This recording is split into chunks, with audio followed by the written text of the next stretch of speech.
તમે ભરેલા રીંગણાનું શાક તો ઘણું ખાધું હશે. આજે આપણે એક નવી ટ્રીકથી ભરેલું રીંગણાનું શાક બનાવશું.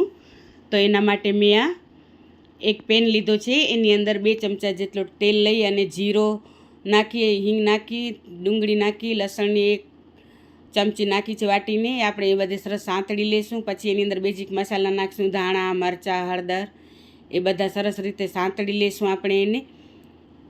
તો સરસ રીતે આપણા બધા મસાલા સંતળાઈ જાય તો મેં આ 1 બટેકાની છીણ કરી અને લીધી છે. સરસ 2 પાણીથી ધોઈ અને પછી આપણે એ પણ એની અંદર એડ કરી દઈશું અને ટેસ્ટ પ્રમાણે એમાં મીઠો નાખી અને આપણે સરસ રીતે સાંતળી લઈશું.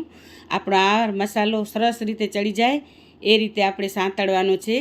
તો આપણો આ મસાલો સંતળાઈ ગયો છે તો એને ઠંડો કરવા રાખી દઈશું. અને મેં નાના રીંગણા લીધા છે.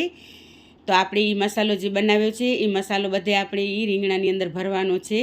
તો તમે સમજી ગયા ને કે આપણે ભરેલા રીંગણાનો શાક જ બનાવીએ છીએ.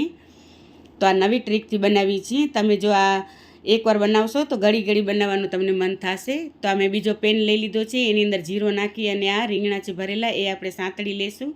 અને મેં આ બટેકા અને થોડાક વટાણા લીધા છે એ પણ અંદર સાંતળી લઈશું અને ટેસ્ટ પ્રમાણે મીઠો નાખશું જેથી આપણા શાકભાજી સરસ ચડી જાય. પછી આપણે એની અંદર પાછા બેઝિક મસાલા નાખશું, ધાણા, મરચાં, હળદર, એ બધે સરસ રીતે મસાલા ચડી જાય એટલે આપણે જે 2 ટામેટાની પ્યુરી બનાવી હતી એ એડ કરી દઈશું. અને આ મેં મસાલો જે વધ્યો તો આપણે રીંગણામાં ભરવાનો એ રીંગણાનો એ મસાલો પણ આપણે અંદર એડ કરી અને થોડીક વાર આપણે ઢાંકણ ઢાંકીને સાંતળી લઈશું. તો તમે જોઈ શકો છો સરસ આપણું શાક રેડી થઈ ગયો છે. જો તમને મારો આ વિડીયો પસંદ આવ્યો હોય તો શેર, લાઇક અને સબસ્ક્રાઈબ કરજો, કારણ કે હું સરસ વિડીયો નાખું છું. ધન્યવાદ.